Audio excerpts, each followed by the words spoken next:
What can we do with 1 million naira or 50 million naira in investment? This is what I'll be talking about in today's video based on comment and direct DM I received after the previous video where I spoke about if you had saved 1,000 naira a day instead of betting, what you could do with the 365,000 naira that you'd have saved. One person asked, what can I do with 1 million naira? The other person asked, what can I do with 50 million naira? Same question but different scale. And so I sat with both questions and thought I need to design something so that at every level when you see the money you're with, you always see opportunities to multiply that money. And so by the end of this video, you have a real framework on how to look at money in your own hands. First up, before getting into this video, I need to state that these people did not tell me the context in which they want to deploy this money.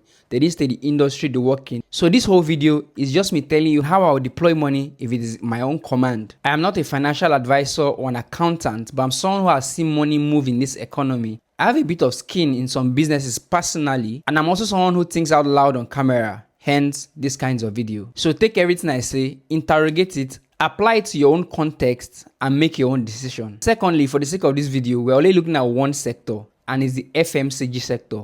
FMCG meaning fast moving consumer goods. The reason we are doing fast moving consumer goods is because you want the capital to move around quickly and the turnaround time to be short and receive profit and the capital also very quickly. So instead of having a million sit down for an entire year before you get maybe 15% return on investment in whatever business it is, with FMCG you can get 10% in every 6 weeks, 8 weeks, depending on the investment you're going into in the FMCG space. And FMCG, because in my opinion, this is the most accessible industry, very easy to enter, low barrier to entry, and consumers buy these goods every single day. Now 1 million naira is no small money, but it's not big enough to give you rooms of opportunities to make mistakes. It's not one in which you can do try and error for different kind of business and see what works, or you want to use to invent the wheel of some other thing. So with 1 million naira, the first question I ask myself is, do I have time or do I have patience? Because these two things will lead to completely different strategies. And I'll be speaking to two separate types of people. The person who has a 9-to-5 job and the person who has the full time to commit to a business. Now let's start with those who have the time to commit to this full time. Say I was going to this myself. What I'll consider doing is being the bridge between where things are expensive and where things are in excess supply. So for example, there are periods in Nigeria where palm oil is cheap.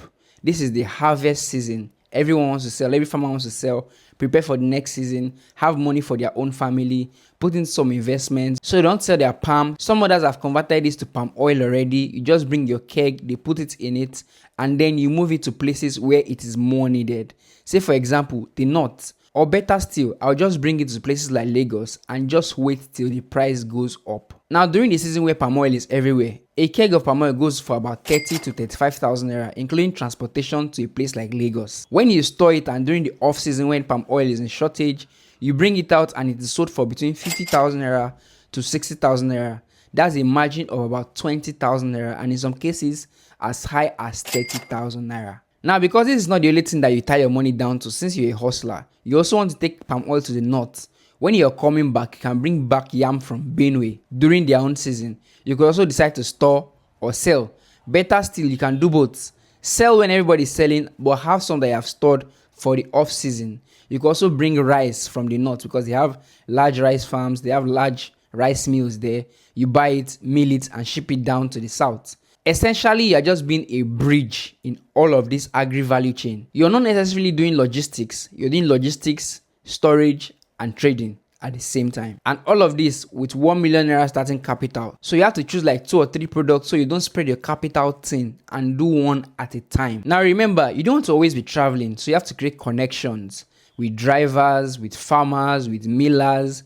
All of those people, you want to have them in place because with time you could grow your business to a point where you are supplying those who are exporting. Although the product might change at this point, but you already have enough money to do this. And for the second batch of people, these are people who have jobs like 9-to-5ers.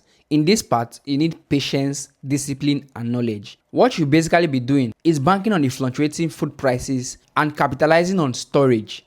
So for example, you could buy palm oil, store it to the off season, sell it and get your capital and the returns on investment. But for something like this, you need space and you need patience. You need to understand how to make the food last and not go bad. You need to protect all of those things that you are buying from rodents and the likes. Not only are you selling palm oil, there's crayfish, there's beans. I know a guy who I'll mention at the end of this video who actually does this full time and trains people.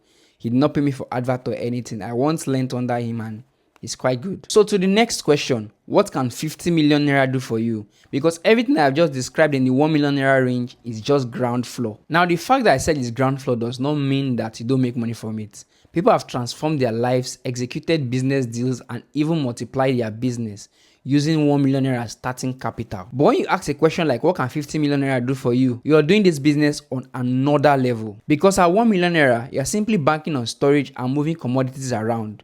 But with 50 million naira, that's where you begin to add value and transform products. Let me explain. So if I have 50 million naira and I want to put it into FMCG, what I'll be doing is something that is kind of difficult to replicate by just any other person. Let me give you an example. Take for example yam and potato. There are seasons where yam is so cheap, everybody can buy as much as possible. So what you do is buy it in the cheap season, transform it into finger size. For the potato, they call it French fries. Do the same for yam also. When it's packaged, you can supply to restaurants, food outlets, hotels, food canteens. Even think of mesuya, all those suya spots. Think about it this way. There are lots and lots of food spots in Lagos. From suya spots, restaurants, bukas, fine dining, and all of them have to buy their yam and their potatoes, process it themselves.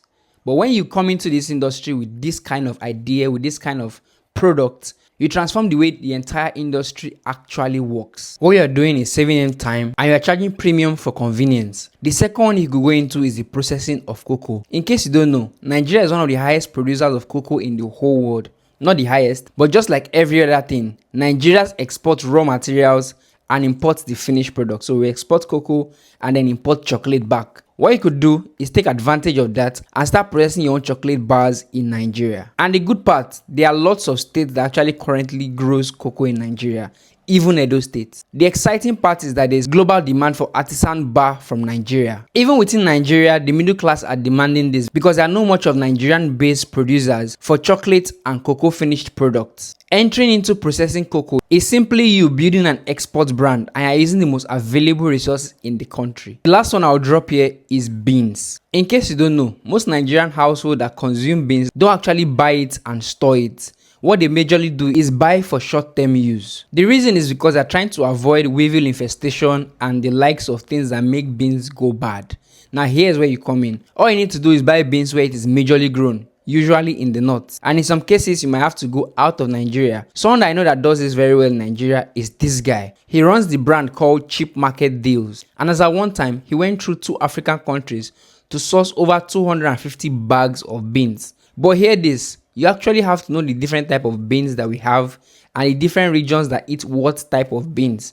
There's the white beans, there's the drum, there's the oloyin. They have different names in their different areas and people buy them based on price, sweetness, ease of cooking, and more parameters that you have to find out. The logic to entering this business is to storing your own beans not just in the regular beans bag, but also putting it in polyethylene bag, seal that one before you now put it in the regular beans bag. For extra layer of protection, some people add dried pepper.